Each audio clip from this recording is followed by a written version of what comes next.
When scuba divers go on dives, they sometimes carry cameras with them. It may be to find undiscovered marine life, document underwater voyages, or even show the world what the deep waters are made of. However, there have been times where divers set off on dives with cameras thinking they would capture their journey underwater, but instead end up filming the final moments of their own deaths. In this video, I'm going to show you the two most disturbing and horrifying moments captured by scuba divers before their freak underwater accidents. So, viewer discretion is advised.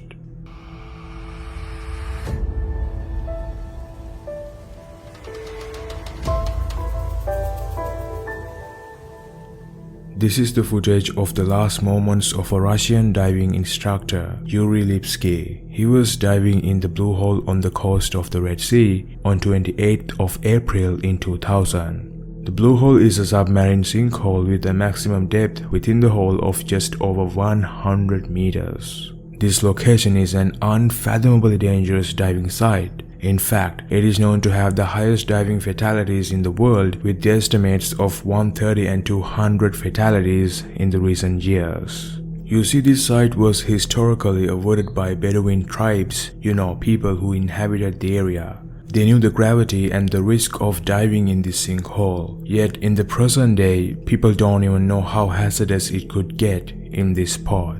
Just like Yuri here. At the time, he was just 22 years old. As you can see, he has just begun to set off. With him, there are a few other diving buddies in the water. So he's slowly starting to descend. And then, after a few minutes, he keeps on descending. Then another minute or so went by. You can see it's just Yuri here. The other divers seem to be missing. They are nowhere to be seen. Well, it's because this was a dive that Yuri planned to go on all alone. In fact, to make it even more challenging and terrifying, he is carrying only one oxygen tank. Definitely not enough to reach the depth that Yuri is getting to. Now, if you look at this footage, at this point, Yuri has lost control. He is in an involuntary and uncontrolled descent. He is sinking deeper and deeper. At this point, it is pretty clear he doesn't have enough air to make an ascent back to the surface. The depth is too extreme, and to make matters worse, he is about to panic. So he reaches the sea floor, which is at a depth of 115 meters, and now there's no going back. It is believed that by this point, Yuri is suffering from the effects of nitrogen narcosis. If you are familiar with this condition, you would know that it is the last thing you should have underwater. Disorientation, a sense of euphoria like you are intoxicated, hallucinations are some of the symptoms. Also, you could become lightheaded or unconscious sometimes. However, the worst one other than being unconscious is poor judgment. You start to ignore your personal safety and just keep on doing whatever you feel like doing. For example, if you are underwater, descending to a certain depth, you wouldn't stop.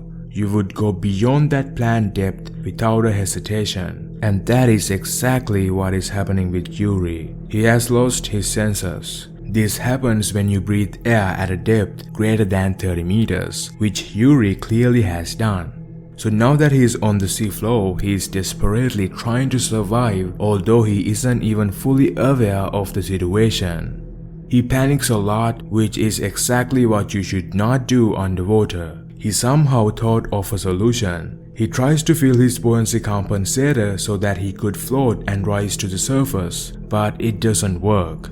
Then he removes his regulator, which is again something he is doing due to poor judgment from narcosis. Eventually, at the last moments of this video, you can see him giving up. In the midst of suffering from narcosis, not being fully aware of what is happening to him, he ultimately comes to a painful realization. He is going to die, and there's nothing he can do about it. So completely alone in darkness, he passes away in agony. This incident became one of the most tragic and best known diving deaths in the world. Some people believe that it was not nitrogen narcosis that killed him but his own recklessness, thinking he could make the descent on his own with just one air cylinder, while others believe that he had a fatal accident which caused him to act irrationally. Well, either way, it was a tragedy, and this terrifying video of his last moments before death is left on the internet forever for us to see.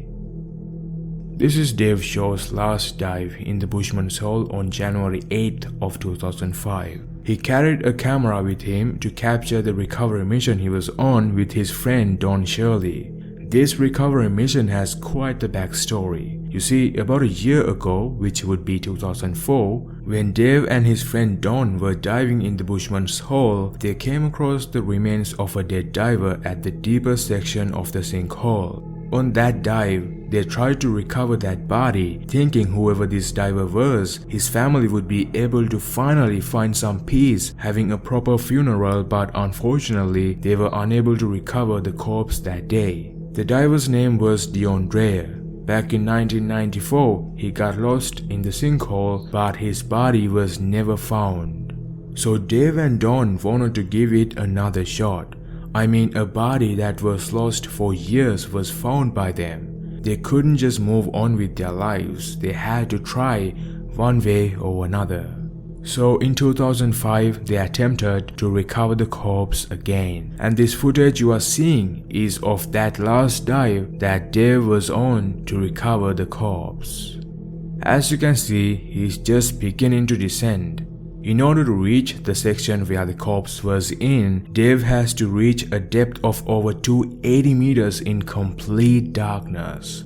Also, Dave's friend Don isn't coming with him all the way down to that depth. He is only descending to a depth of 221 meters and would wait until Dave is back with the corpse. From that point onwards, the two would make the rest of the ascent together. So basically, after a certain depth, Dave would be all alone making his way down into the sinkhole.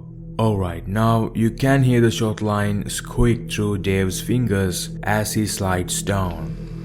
Moving down the line, my oxygen levels are right. For 11 minutes, Dave gradually descends and reaches the bottom of the hole. As soon as he hits the bottom, he gets to Dion and pulled out the body bag to get to work. Dave begins slipping the body back over Dion's legs. As he was focusing on doing this, he accidentally starts up quite a bit of silt. The water becomes pretty unclear. Then he waits a bit for the water to become clear. And just like that, it clears. When visibility becomes good, he sees Dion's body floating in the most creepy way right in front of him. It seems Dion was not a complete skeletal as everyone had thought. Instead, the corpse had mummified into a soap-like composition that gives it mass and neutral buoyancy. The body was not supposed to float. Everybody theorized that it would have pinned to the ground. But now it is floating, which is a problem. Because when the body is constantly moving in the water, it is much more difficult to slip the bag over it. In this video clip, it is clear that Dave struggles and fumbles. He then lets out an audible grunt of effort. Dave is getting more and more distressed by the second as he begins breathing faster and louder. You can hear it in the video. Things are horribly going wrong. This is when Dave should have left the body and begin ascending because he is in danger, but he doesn't. He keeps on trying. He is way too determined to finish the job. Dave keeps trying to control the body, but what he does next made things 10 times worse. He lets go of his light to use both of his hands. Dion keeps turning and rolling in front of him, resisting Dave's attempts to get him into the bag. This struggle goes on for about 2 minutes and his line is seemingly everywhere. It snags on his light and Dave pauses to clear it. A cave diver must never let go of his gear. Then it looks like Dave is acting confused. He is working at the height of his torso instead of his feet. His body movements are peculiar, as if he doesn't know what he is supposed to do.